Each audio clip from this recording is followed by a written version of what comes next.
graceful to acknowledge that she's a bloodthirsty feminist harpy who should be nowhere near power. Most reasonable people have reached that conclusion. But to start a website, Never Nikki, suggests a level of anti-Nikki commitment that's interesting and worth talking about. Senator Rand Paul of Kentucky joins us now. Senator, thanks so much for coming on. So let's start at the end. What moved you? I don't think you're being paid to do this. You're not getting extra points. You're already a U.S. Senator. Why were you so inflamed by her campaign that you built this website? Well, nobody ever accused me of going halfway into anything. Fair. And it gets to me at a very basic level. It gets to me when I see people who I think care more about the borders of Ukraine than they care about our own southern border. And I see these people every day because they're the entire Democrat caucus up here, but they're half of my caucus. Half of my Republican caucus is, as we speak, ready to sell out, and they're ready to sell out fake border reform in exchange for what they really want, which is to send more of your tax dollars to Ukraine. I think Nikki Haley fits right in that camp. I think she's from the McConnell, Dick Cheney wing of the party, and this is the antithesis of everything I believe in. I've spent a few years trying to promote the ideas of liberty. There is a wing of the party that believes in that, and I want to make sure anybody that follows what I do knows that there's no way, shape, or form I could support Nikki Haley. So obviously you're not increasing your contributions from the defense industry by attacking Nikki Haley. So I'm just guessing Raytheon's not paying you to do this. They're on her side. So it's purely a passion project for you. Yeah, and I think there are some things out there, and I've heard this both from people like Anthony Blinken, Secretary of State, as well as from McConnell's and others. Their argument, and it's similar to Nikki Haley's argument, is that war is good for our armaments industries. These are U.S. corporations, and this makes U.S. powerful to have these corporations have larger profits. And so really, they extol war with no concern, really. And I know it's not American soldiers, but people are dying over there. And by many estimates, well over 100,000 people have died. But to justify that, to say it makes our armaments industry stronger, and the fact that Nikki Haley worked in that armaments industry, I find it a despicable argument, an inhumane, sort of unreal argument that people would argue that corporate profits for arms merchants is something that we should justify war over. And it just gets to me. I just think it's a reprehensible argument. I told Anthony Blinken that. I've told others that this is something that, it's one thing to say, I told him, I don't think it was Blinken, it was one of his underlings the last time in a committee. I said, try to go back to the liberation argument. At least talk about someone's freedom instead of talking about the profits that this will bring to U.S. arms merchants. They got mad at me, but, somebody's got to say it. Well, I mean, as an American, a patriotic American, you want to believe that your country is a force for good. But the argument you just described is so disgusting and so completely immoral that it's hard to believe your country is if it's being led by people who want to kill others for the sake of enriching the people who make weapons of mass destruction. What did they say when you raised that? Were they ashamed? They're taken aback that someone dares to challenge them. But they will retreat into some sort of liberation argument of this is best for freedom. But I guess when I look at the situation over there, I think I think it makes our national security more vulnerable the more we go into debt. And I think debt's the number one threat. And another $60 billion is a significant amount of money. We've already sent $100 billion over there. I don't think there's sufficient oversight in it.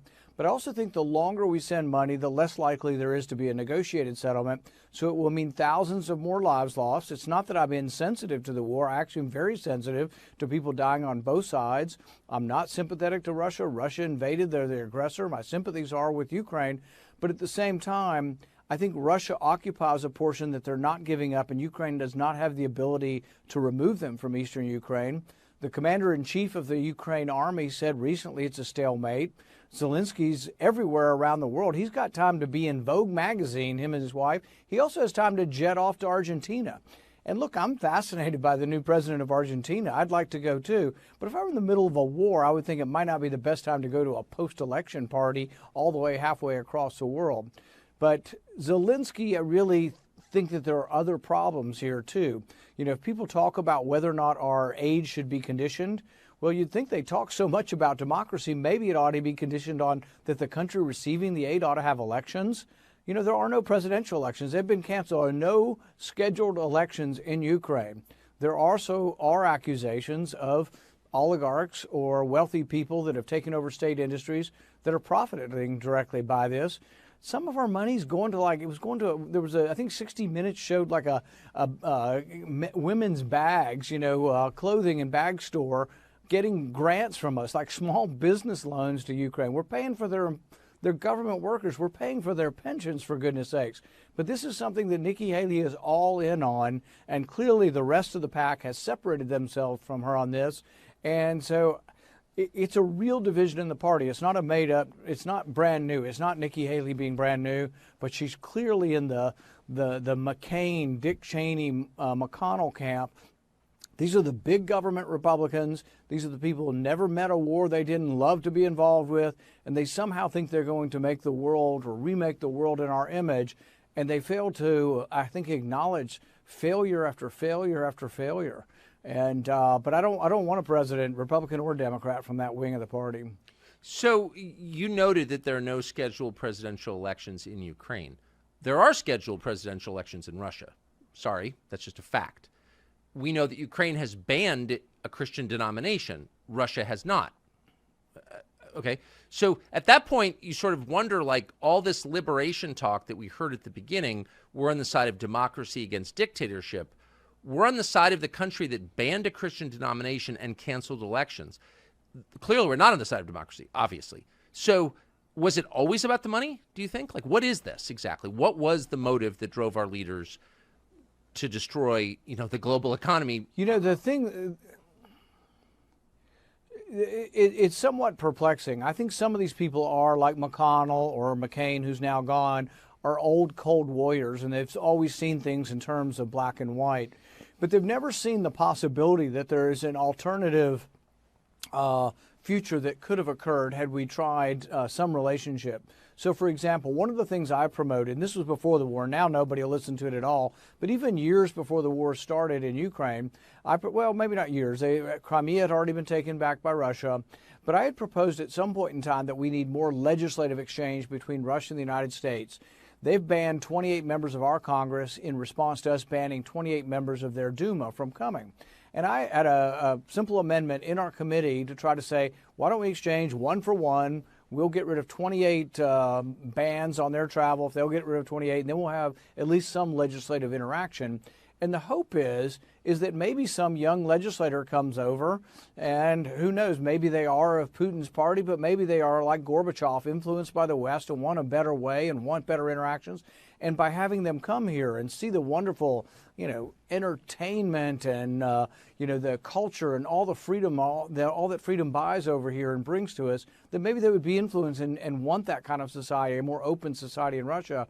And I tried to pass it in committee, and the vote was 1-27. Yeah. They can't even do anything small to try to have better relations. But instead, they put the thumb in the eye of Russia every day, saying, we want Georgia, a nation right on their border, to be part of NATO. We want Ukraine to be part of NATO. And this was something, Kissinger wrote something in 2014, and he was really, I think, spot on this if we would have listened, or if the neocons would have listened. And it was that Ukraine should be a conduit between East and West, with a foot in the West and a foot in the East. And really, they should play one side off of the other to get a better deal. They already are sort of a conduit, and a lot of people don't realize this, and this is, to me, amazing. In the middle of this war where 100,000 people have died, do you know that Russia pays Ukraine a fee for the pipeline? Yeah. Natural gas goes right across Ukraine in the midst of a war, and Russia pays rental fee. And for most of this time, there have been purchases of grain back and forth, and Russia has allowed that in the middle of a war. But Ukraine would have been better off not saying, but some of it at our behest, that they had to be in the West. They had to be part of the European Union. They have to be part of Europe. They have to be part of NATO. And it is provocative. It means our missiles, our troops will be stationed in and out of there. And it's a sort of a slap in the face. And it's why when you look at sentiment, well, I think Putin's popularity has come down in Russia. A few years ago before the war started, he was probably at 90% approval because of most of the people being nationalistic. Now, I was not always and am not a huge fan of Putin, but I was a fan and am a fan of Gorbachev. He's dead now, but I met with him for an hour and a half. But the striking thing about the nationalism in Russia at the time is Gorbachev had about a 6% approval rating. He was well into retirement. Putin's at about 90, and Stalin was at about 30% approval rating. So there is sort of a nationalism and a belief in more strong leaders in Russia. But it is also sad. But the only way you make it better, where they want a more open society like Gorbachev, I think, attempted to have, and the work on arms with Reagan, is that through example and through exchange and through trade and not through sanctions. Yes. Well, I honestly don't think most Americans have any idea what Russian society is like, because we're not allowed to know. There's no coverage of it whatsoever. So at some point, it would be nice to know what the actual truth is there. I want to ask you about COVID, because you've just written a book on it. But before I do, one last question about Nikki Haley. You made reference to the fact that her views seem very close to the views of some of the Republicans you work with, and to the leader, Mitch McConnell. If there was a secret ballot vote among Republicans in the Senate for president, how many votes do you think Nikki Haley would get? Maybe about what happens on almost any piece of legislation up here. About half the Republicans will side with McConnell and with the Democrats. So almost every bad thing that's happened in the last 2 years legislatively that's been passed by a vote in the Senate, you get all the Democrats and about half the Republicans. It'll be McConnell. He can bring along half, sometimes less, sometimes it's only 15. And there is a nucleus of us who are resisting and vote against these things. But there's a significant big government Republican wing up there who's either secretly or overtly for Nikki. But here's the interesting thing about it. Most of them are not vocal. One, they may fear Donald Trump's wrath to a certain extent, but they also know that their popularity is such, and their popularity is so low, that the public endorsement by one of these candidates that are on that establishment big government wing is actually detrimental. The best way to tank Nikki Haley's candidacy is to let people know that she is endorsed by Mitch McConnell and big government Republicans, the Dick Cheney world, the John McCain world.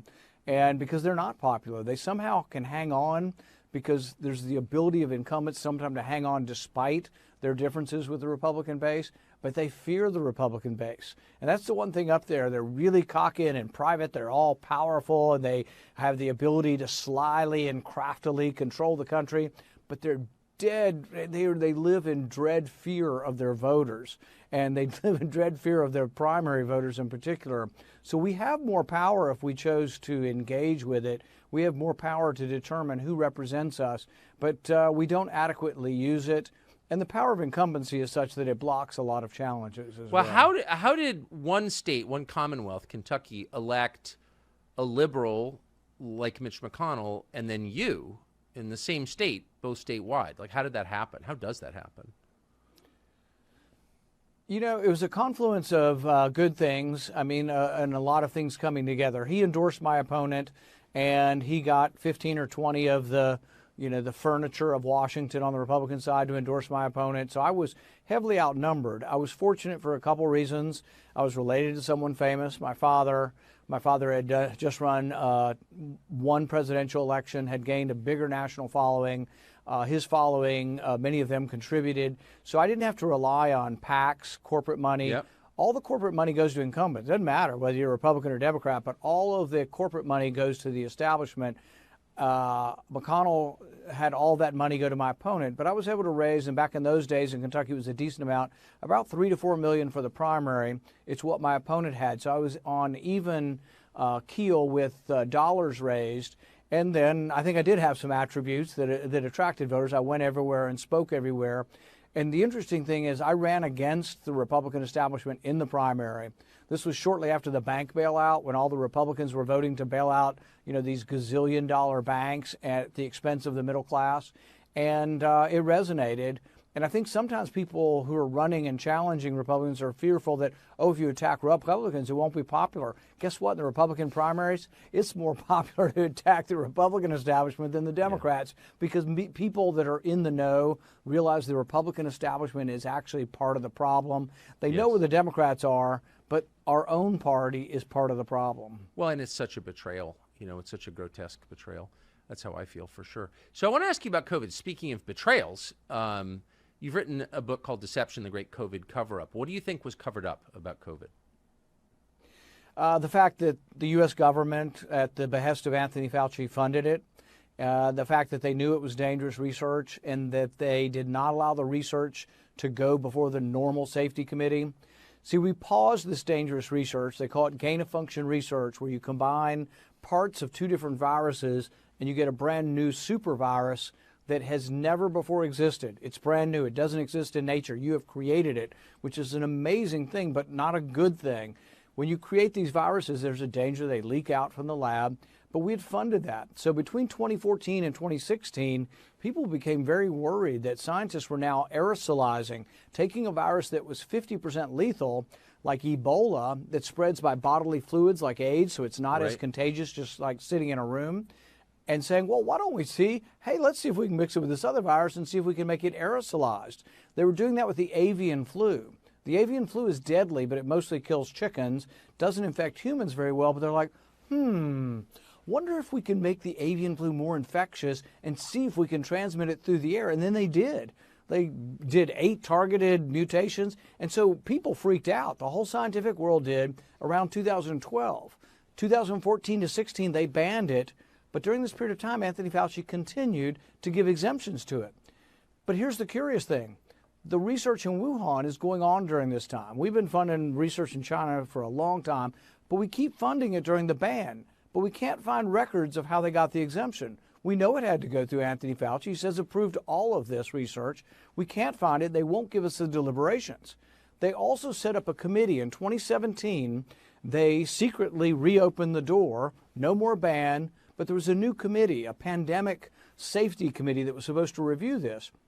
There's no way this research shouldn't have gone before the committee. And it didn't go before the committee. All of a sudden, it just, boom, it was getting done. So for 3 years, I've been asking, I want to see the deliberations that happened at the NIH. None of this is classified. It's just science research. It's now 5 years old. I want to see deliberations on how you made and who made the decision to fund the research in China. But I still can't get it. So there's an elaborate cover-up. So I became intrigued in this. The first year, 2020, I was skeptical of Fauci. I told him he was stupid to close the schools. I opposed him on everything from the beginning. I opposed the lockdowns. I opposed the bailouts. I was the only one on the Senate floor. I went back after I recovered from COVID and said no loudly. It was a voice vote. I was the only no on all that stupid stuff where people stole hundreds of billions of dollars. Dead people got $1 billion of COVID money. I was the only no on the Senate floor. But as I was opposing this, I became intrigued as the 6 months to a year went on. I was like, wow, I read this article by Nicholas Wade on Medium.com. Yes. Once again, he was banned from everything. He used to be a New York Times writer, banned everywhere. I read this like 25-page story, and I'm like, oh my God, they created this in a lab. And I began investigating this and became intrigued by it. But then what really got me to write the book was I saw this exchange of emails between Anthony Fauci on January 31st, feeding into February 1st of 2020. They start about 5 or 6 o'clock in the afternoon, and it's a crescendo. And as you read something, even if it's not stated in words, you can feel the tension build. You can feel his fear build, and you can see his heart clenching up like this. The last email's at 3 in the morning.